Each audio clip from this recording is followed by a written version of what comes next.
if you really want to be, a cool gay person, there's just certain movies you got to know. And if you're gonna hang out with anybody who's older than 25, which you should, you just got to know what they're talking about. Otherwise, you really kind of feel very foolish. And there's so many movies, but I would say that the top ones would be, well, first of all, Anti-Mame, which I mentioned was written by Patrick Dennis, who did Little Me, which is one of the books that I recommended.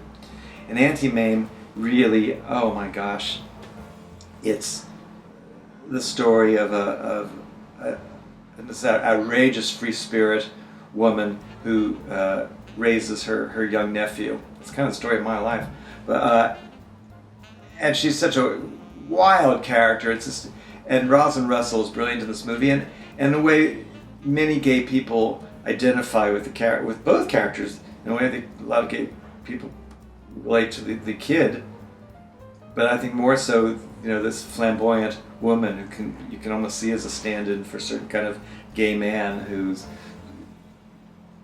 mantra is live, live, live.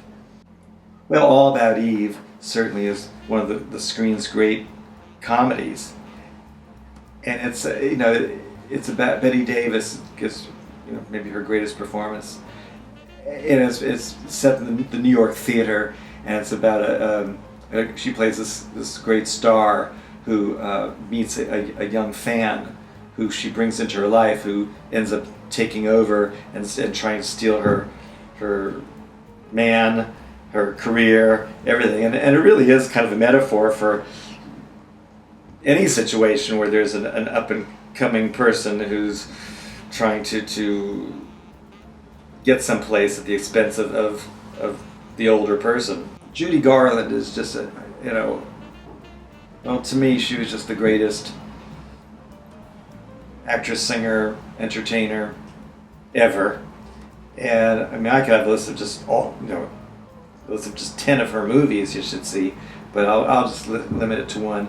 So I guess it should be A Star Is Born, and it's a magnificent film, the kind they don't make anymore, and it's a real musical drama with extraordinary dramatic scenes and then fabulous musical numbers done by a star who can do everything and who just defines charisma.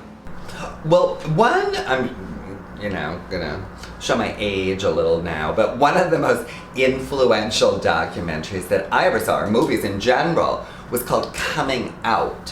And it's from, I think, the mid-70s, although I don't think I saw it right when it came out. And it's kind of a simple format, but it's all these people talking from all, different ways of life, races, ages, genders, talking about becoming gay, and talking in a positive manner, with a realistic viewpoint of what they've had to go through. But it's so affirming, and these people come across as so intelligent and so insightful. And not like in an intellectual manner, but just in a really genuine, heartwarming manner. And I've, seen some articles about what happened to these people afterwards, and some died of AIDS, and some went on to, careers in activism, and some, just went about their ordinary lives. But really, they did a huge service, I think, to people that saw that movie, because it normalized and, made gay people look like just anybody. And very, it's very sweet. It's very sweet. Another gay movie that I like, I don't know if it's a gay movie, yeah, it is, Clueless. And one of the reasons I love Clueless so much is that, the star, Cher falls in love. No, wait, was her name Cher? Yeah, Cher falls in love with, or has a crush on a boy, and she can't figure out why he won't return her affections. Well, it turns out, he's gay. But the guy who portrayed him and the way the character was written was actually really cool. It wasn't like a mincing stereotype. He was actually like a sexy kind of James Dean, sex symbol. And I thought it was just a really powerful statement. It's not like the kids ostracized him after that, or he was like, run out of town. It was just like, when she found out it was gay, it was like, huh, and moved on and still hung out with him and stuff. And I thought it was a really positive statement and really like ahead of its time in many ways. It just showed that the younger generations were very accepting, much more so than, the adults that came before them.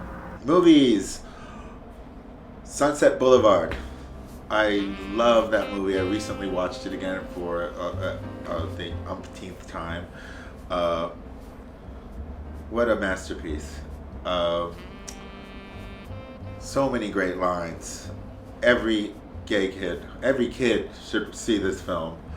William Holden is so sexy in this movie, and Gloria Swanson is, it's the performance of a lifetime. I mean, it's unbelievable. You just watch it over and over and over again, and it's dark, but it's also funny, and her performance is pretty great. It's worth seeing 1,000 times.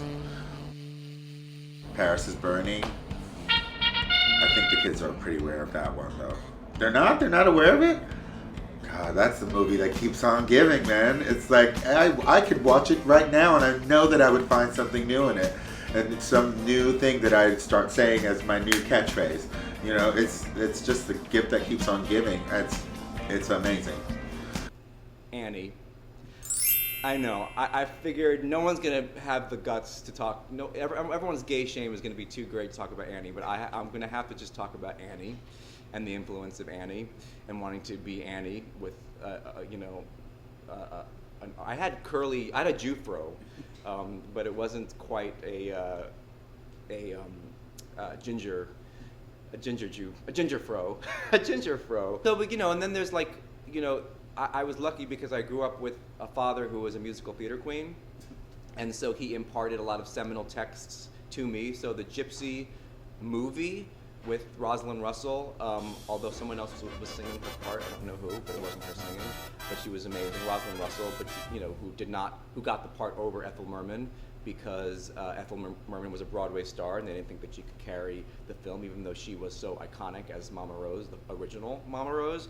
But then also Natalie Wood as Gypsy Rose, she was so gorgeous in that. She starts off all meek and then all of a sudden, Mama, look, I'm pretty, and I'm messing up the line. But Gypsy was a seminal text, and especially for me, growing up in show business as a little child star. So, well, I have to say right here, right now, and you might not use this because this is to me, this is the foundation of all queer culture, and it should be the foundation of all queer culture for everybody. I'm going to be that prescriptive about it, and it was my foundation. I am that prototypical homosexual. It is the Wizard of Oz. I mean, the Wizard of Oz is the Holy Grail. So, everything that comes after the Wizard of Oz, for me and for you too, whether you know it or not. So, let's just put that aside. I'm sure plenty of people have spoken about that, but Wizard of Oz, Judy Garland, that's it. That's gayness right there. There's never been a gayer thing. There never will be. It's our religion. Yeah.